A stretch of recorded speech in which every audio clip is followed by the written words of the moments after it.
Have you ever felt the weight of mental fatigue and emotional burnout as an entrepreneur?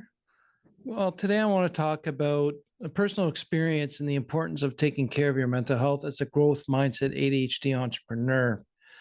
Um, this has a lot to do with the conversation I just had with Mark Fujiwara about mental health and how it's important that we as entrepreneurs take that seriously and a lot more serious than it's out there because it's really important that we take care of it. It all has to do with self-care, self-respect, and self-love, I guess, is another point that just made me realize.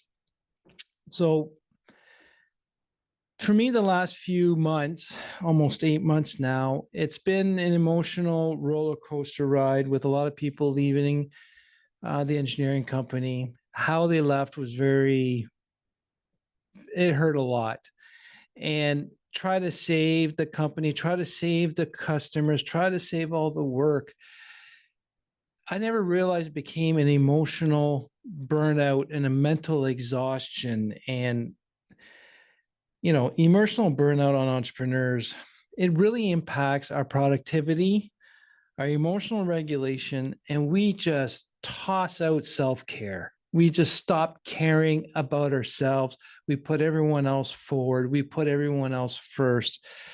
And we sacrifice a lot. And after a while, I start to not give a shit.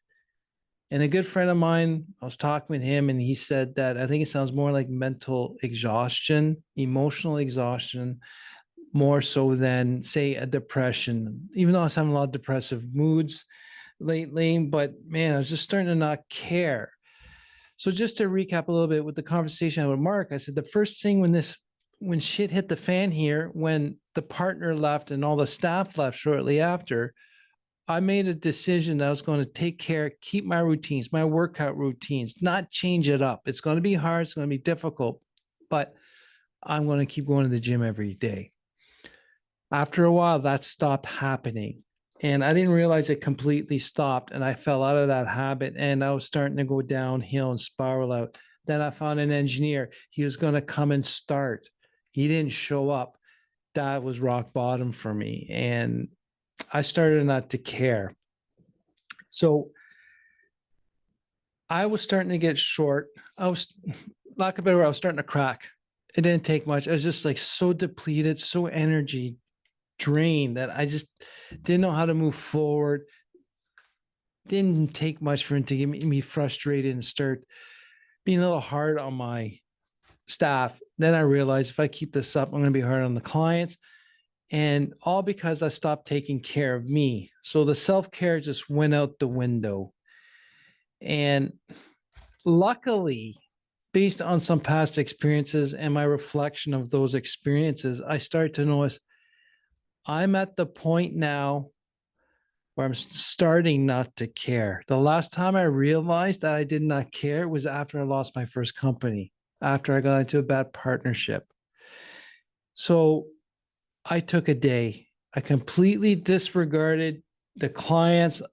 I disconnected, ended up going diving with my daughter, hanging out. I had 3 good days of just separating myself because I had to take care of myself. If I didn't do that, I would have worked the next day. I probably would have worked to the weekend. And then it would not be a creative problem solving anatomy, because what happened is I was more so still at time of recording an emotional mind. I'm still making decisions and rash decisions based on emotional mind with zero to no influence of my rational mind. When I was going to the gym regularly, keeping up with my routines, even though it was hard, I was able to stick and have a balance between rational mind and emotional mind, and they work together well. But since I stopped going to the gym, I started doing I was going up earlier. I was pushing myself more and more and more, like an old habit from decades ago. Rational mind was slowly being pushed away by emotional mind. And that's when I realized that Thursday afternoon, I was starting to crack. My emotional mind took over that day. And luckily, I was able to stop, take a break. So I'm a more rational mind. I'm still tired. I had a hard time last night to get to sleep to come into the office, but I'm here. There's a lot more rational thinking going on. Still emotional is a little higher up on the scale, but it's done. I had to tell myself this morning, I can't complete everything that needs to be completed. And when I say that, it's what all the customers want. But physically, what can be done is all we can do today. And I really had to figure that out on my own on the weekend because rational mind showed up. I have to stop saving everyone. I have to stop being the savior. That's what burns me out. And it's an ego thing. That's a brain thing. That's me to feel respect. I got to save people. Anyways, I'm not going to go down that road. But the important thing is we need the self-care to take care of our emotional mind so we can stay in our rational mind and have a balance between. Once we get too tired, the self-care goes out the door. We're mentally exhausted, emotionally exhausted. The emotional mind takes over. And man, when that thing goes, you can't pull it back. I've experienced it many times. And the only way to take care of that is by taking care of you. You've got to take the time off. You got to rejuvenate. Okay. Emotional exhaustion. I didn't realize that was a term until I talked to my friend last week. And that completely changed the way I'm emotionally exhausted. I can't do it. Need to take a break. We were raised hard work, push through, power through, head down, ass up. It's the only way you show you're a tough guy, you're a powerful guy. Well, I'll tell you one thing. You want to be a tough, powerful, strong person. Admit when you're emotionally done, mentally done, take a break. So when you come back, you're on top of everything. And that's when people respect you. Who cares about the naysayers? Says, oh, you're weak and whatever. It takes courage. It takes courage to say, you know, I just can't do it. I need to take a break. Sorry, I got to walk away from everything. Because you got to self-care. You're taking care of yourself, not at the expense of others, is okay. If I would have stuck around, it would have destroyed a lot of other people's motivation and humor. Like, you need to take the mental health seriously.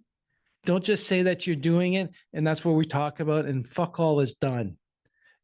Take care of it. We need to take a break. As entrepreneurs, we got to go, go, go. ADHD brain, we got to go, go, go. But we got to be able to stop and slow down and catch ourselves before the emotional mind takes over and costs you your family, your friends, your clients, and your company. And at the end, you got to take care of yourself.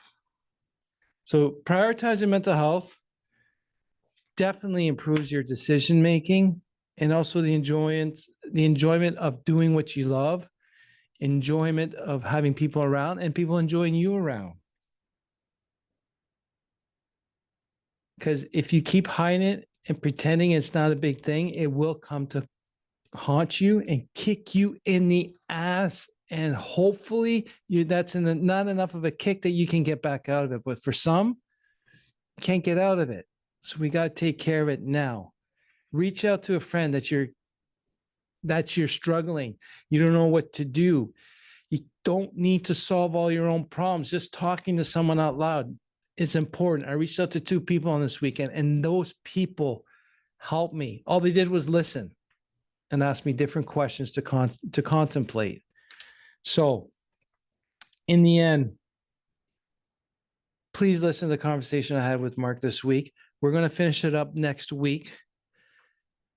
Listen, have a self-reflection, and please take a break. You need to take care of yourself and your brain. If you take care of your brain first, your physical health will follow because your brain is now able to do the physical stuff easier.